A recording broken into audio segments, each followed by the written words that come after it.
Ricky Martin is a Puerto Rican singer, songwriter, and actor. He is known for his musical versatility as his discography spans multiple genres including Latin pop, dance, reggaeton, and salsa. Dubbed the king of Latin pop, the king of Latin music, and the Latin pop god, he is regarded as one of the most influential artists in the world. For the most part, Ricky has managed to keep his personal life separate from his music. There's really not much we know about the personal life of Ricky Martin. However, some of the details we are able to find are very concerning.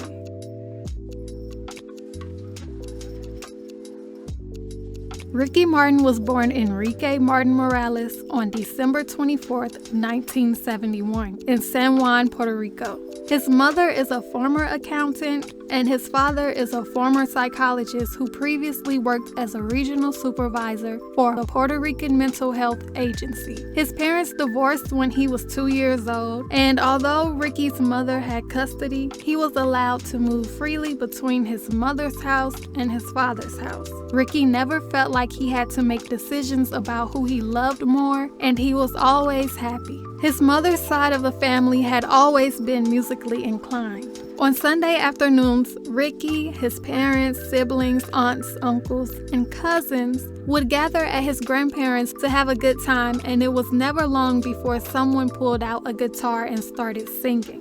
From the age of 6, Ricky would grab a wooden spoon from the kitchen and use it as his microphone. He would spend hours upon hours singing songs from his favorite bands like Led Zeppelin, Journey, REO Speedwagon, and Menudo. Seeing how passionate Ricky was about music, his parents encouraged him to follow his passion at the age of 9. One day there was an ad in the newspaper seeking talent for TV commercials. Ricky's dad asked him if he wanted to audition, and Ricky said yes. Within a year and a half, Ricky has starred in 11 TV commercials for products such as toothpaste, soft drinks, and fast food restaurants. Most notably, Orange Crush and Burger King. Porque 100% rica carne de res de primera lo prefiero. Orange Crush, pero no te la vayas a tomar, ¿entendido? Orange Crush es irresistible porque tiene tanto sabor a naranja. ¿Te la estás tomando? After achieving moderate fame in his country for his appearances in commercials, Ricky auditioned to be part of one of his favorite bands whose songs he used to sing with that wooden spoon at his grandma's house. Which band would that be exactly? That band would be Menudo. Ricky did very well at his audition. The executives loved the way he sang and the way he danced, but he didn't quite fit the physical requirements the executives were looking for. He was too short. All of the guys in Menudo were a head and a half taller than Ricky, and the executives wanted the members to be around the same height. They rejected Ricky, but being rejected didn't stop him. 9 months later, he auditioned for Menudo again, and he was rejected again due to his height. But Ricky didn't let the rejection discourage him. He went for a third audition. Although his height had not changed much from the previous 2 auditions, the executives were impressed by his persistence and welcomed him to Menudo. At 12 years old, Ricky was now a part of one of history's most legendary boy bands.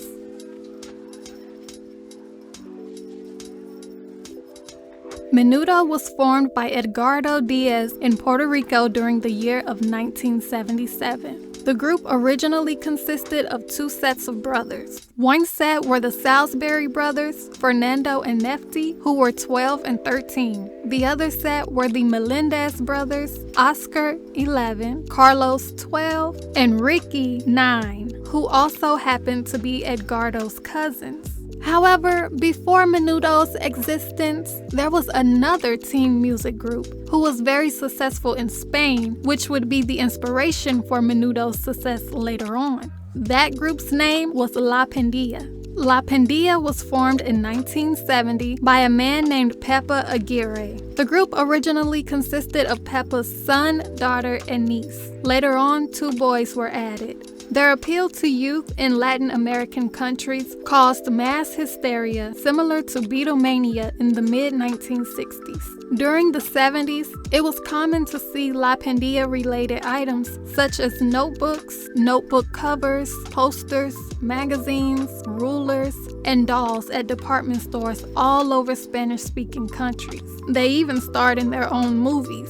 It's not really clear on how Edgardo got to Spain and why he was there to begin with, because there's a couple of conflicting stories. Some say Edgardo's mother would take groups of students from Puerto Rico to Spain, and Edgardo would hop on the plane with them. Others say he was a medical student living in Spain. However, there's information that says Edgardo's highest level of education was high school. So the details on that are murky, but no matter which story is true, it doesn't change the fact that in 1973, Edgardo lived next door to the Aguirres in Spain and joined the band's entourage as a sound engineer. Edgardo eventually brought La Pandilla to Puerto Rico, and thanks to him, Alfred D. Herger, and Felix Santiesteban, the group became a favorite amongst Puerto Rican teens. La Pandilla experienced a lot of success. They made a lot of money, and so did Edgardo because he was getting a percentage of the group's money, acting as their manager in 1974. Unfortunately for La Pandilla, their success wouldn't last long due to a natural stage in a person's life that no one can escape unless you cease to exist before you're able to reach this peak in life, and that's puberty. In 1977, the members of La Pandilla's voices began to change.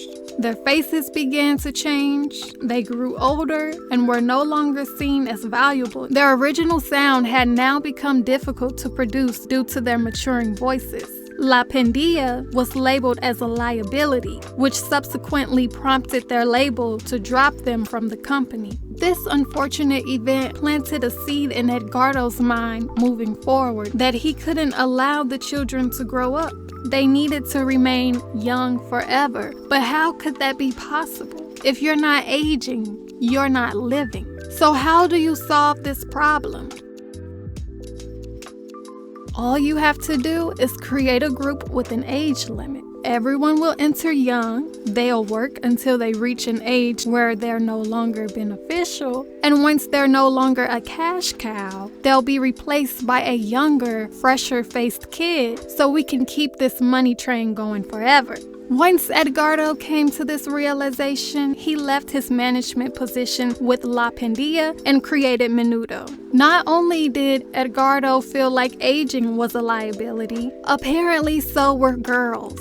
Girls weren't allowed to join Menudo because they would have to be lodged separately from the boys, which meant having to spend more money on security and chaperones. Therefore, only boys under the age of 15 were allowed to join the group.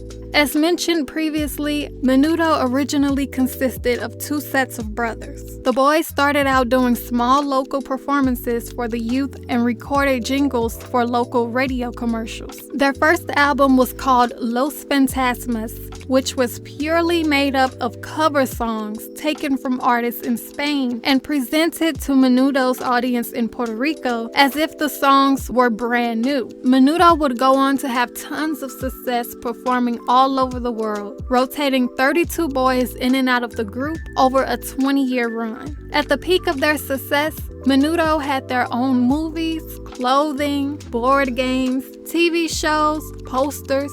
The list goes on. They even had a store called Menuditis that was located in the heart of Manhattan. To the public, Menudo seemed perfect. They had the looks, talent, popularity. They got to travel the world. They made a lot of money. They would preach to children about not doing drugs or alcohol. So many kids looked up to and had dreams of being part of Menudo. Even parents approved. Their image was so squeaky clean that it was almost like it was too good to be true. And it was. Consumers had no clue what was really going on behind the scenes, but they would soon find out.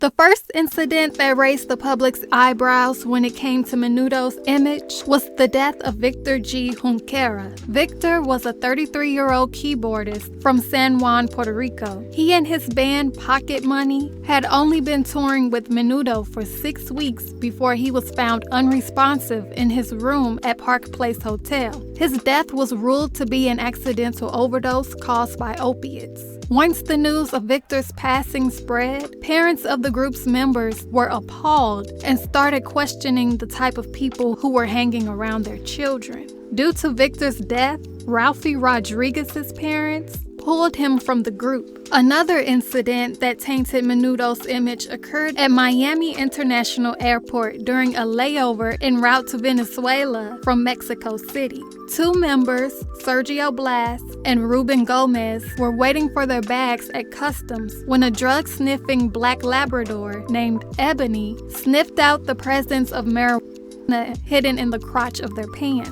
Sergio and Ruben were arrested on the spot and charged with possession of marijuana. The arrest tarnished the image of the clean-cut group, which had been active in Nancy Reagan's Just Say No anti-drug campaign. And of course, Sergio and Ruben were immediately banished from Menudo and replaced with 2 new members. Along with tarnishing Menudo's image, the arrest also shone a light on one of the many secrets being hidden within Menudo. Menudo had a policy where members could only be a part of the group until they reached 16, but Sergio Gonzalez was 18. Executives with Sonotone Music Corp claimed they had no idea Sergio was 18 and couldn't explain why he was still a member of the group. A little strange, but okay. Sergio wasn't the only member who was allowed to stay beyond the age requirement. Ricky Martin, Charlie Meso, Robbie Rosa, and Ash Ruiz were also older than 16 by the time they exited Menudo. A statement was released by Oscar Lloyd, who was the general manager of Sonotone Music, stating the drug bust was not reflective of what Menudo stood for and would continue to project, and that they hoped Menudo fans throughout the world would see the bust as a reminder that drug use is something that must be kept out of their lives. Along with being supplied marijuana, which by the way wasn't the only drug the kids were dabbling in, the children were allegedly being groomed, essayed, and mistreated by Edgardo and other members of their entourage, who happened to be Edgardo's friends and family members. Bolivar Arellano was a freelance photographer who ran Menudo's merchandise store in Manhattan and traveled with the group during tours. He came forward to the New York press with allegations that members of the group had been essayed by Edgardo and his associates, but not many people were giving attention to the situation. So Bolivar decided to go onto a popular talk show in Puerto Rico called Controversy, hosted by Carmen Jove. Carmen Jove was the first Puerto Rican female news anchor who was known for speaking truth without fearing the consequences. While Bolivar waited for the program to begin, police along with prosecutors arrived and canceled the show with a cease and desist order. Bolivar ended up facing a lawsuit in Puerto Rico for defamation.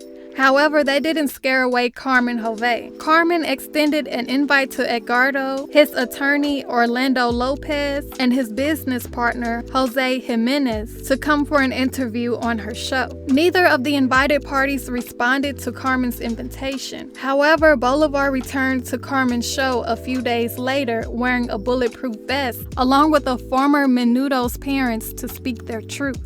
Edgardo later appeared on a different talk show to deny allegations of any mistreatment towards members of Menudo and stated, "I want to ask those who are watching from their home, the teenagers who are watching us, if they rape you, mistreat you, beat you, do you wake up the next day and smile, sing, and enjoy life for 3, 4, 5 years? It is a shame that 2 or 3 people are trying to stain the greatest name that this country has given." Edgardo chopped everything up to gossip and people wanting money.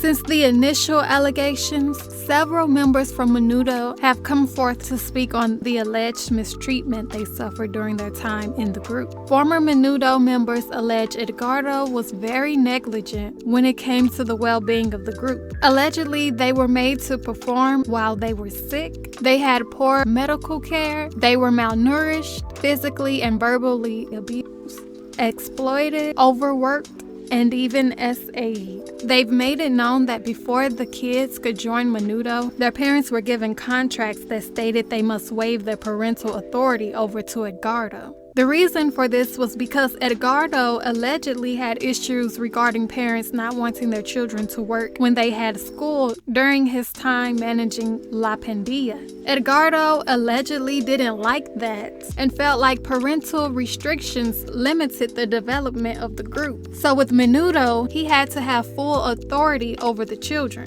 Edgardo hired tutors to accompany Menudo on the road so that they wouldn't have to go to school, therefore giving them the ability to work 365 days a year. Work came first, and whenever the children had free time, school came second. In the earlier days of Menudo, the children received 70% of profits from all money earned, and Edgardo received 30%. As the members started to change, so did the payment arrangement. Members of Menudo alleged Edgardo began to put newcomers on a fixed income that would be paid out annually. They didn't disclose the exact amount given each year, but it's documented online that new members were being paid around $60,000 per year. The children were overworked and underpaid. Allegedly, there would be times when the children worked so much that they didn't have time to eat. At one point, Ray and Raul Reyes' dad began to travel with the group, and he and Edgardo would bump heads over the way Menudo was being overworked. On a few occasions, Mr. Reyes made production stop filming because Menudo hadn't eaten or had any breaks, and he would take them away from the set. Allegedly, that would piss Edgardo off. So one day, as Ray and Raul were getting on the tour bus to go to Orlando to record Menudo's album, Evolucion, Edgardo allegedly stopped Ray and Raul right in their tracks and told them they weren't getting on the bus because they were no longer going to be singing on the album. Edgardo then allegedly turned to their father and told him he was buying them a ticket back to Puerto Rico. Mr. Reyes forcefully replied,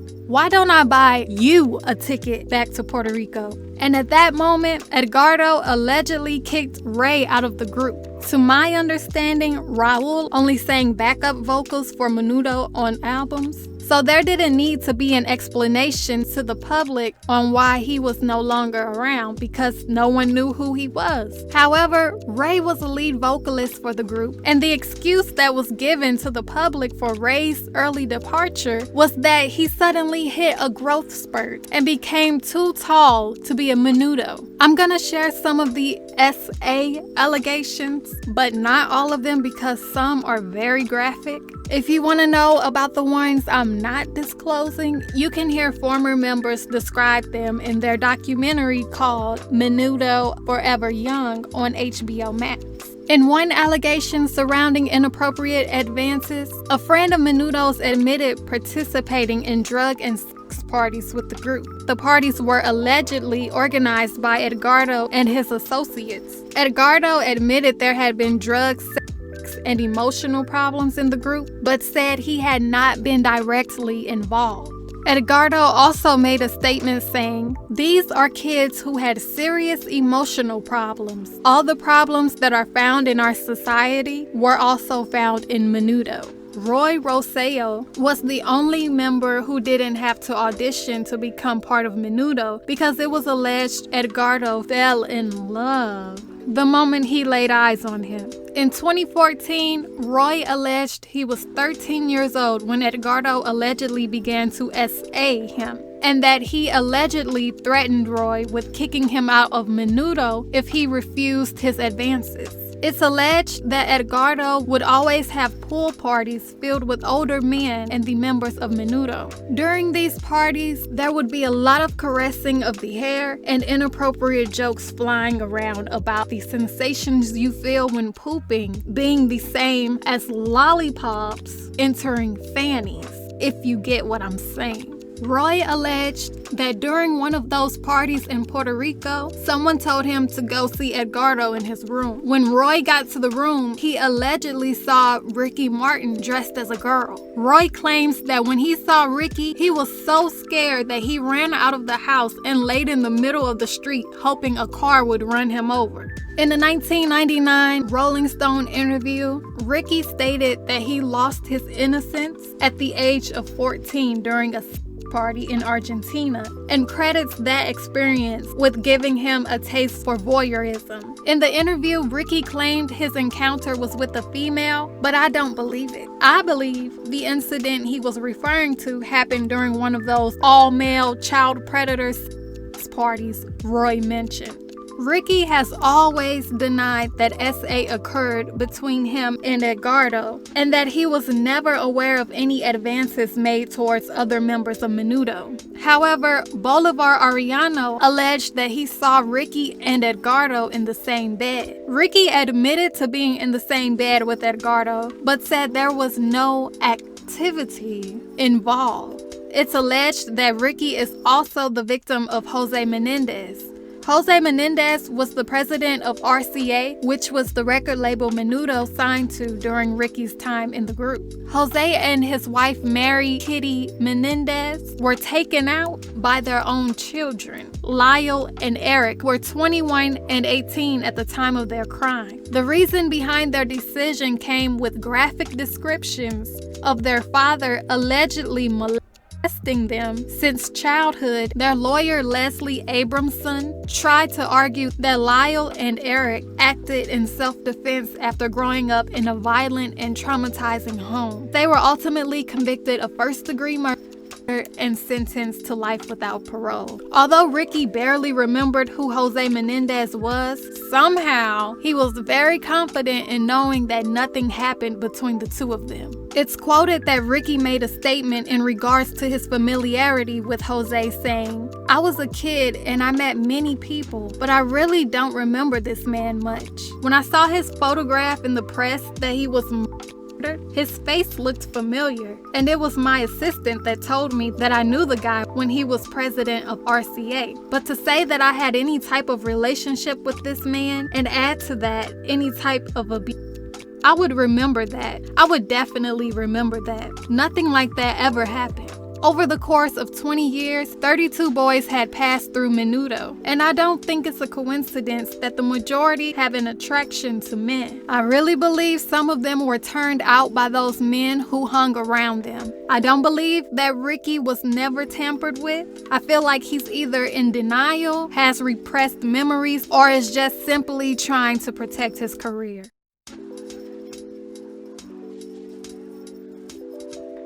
On June 29, 2022, Ricky made headlines because he was being sued by his ex-business manager, Rebecca Drucker, for allegedly shorting her out of $3 million.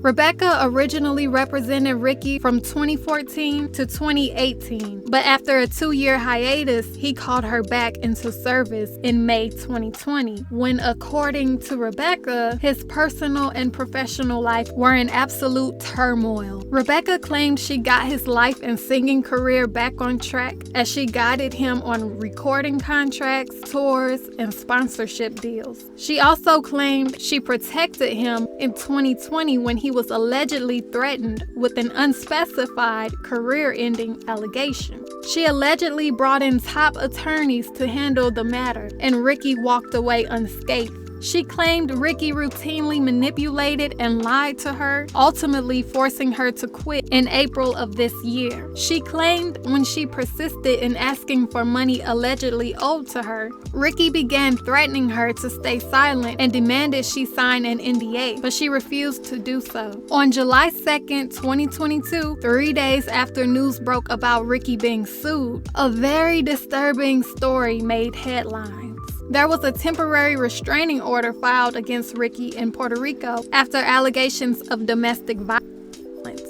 Initially, people thought it was Ricky's husband, Jawan Yosef, who filed the restraining order, but it soon came to light that the person who actually filed was Ricky's 21-year-old nephew, Dennis Sanchez. Dennis alleged he and Ricky were in an intimate relationship for 7 months. According to Dennis, during the duration of he and Ricky's alleged relationship, Ricky was allegedly physically and psychologically abusive.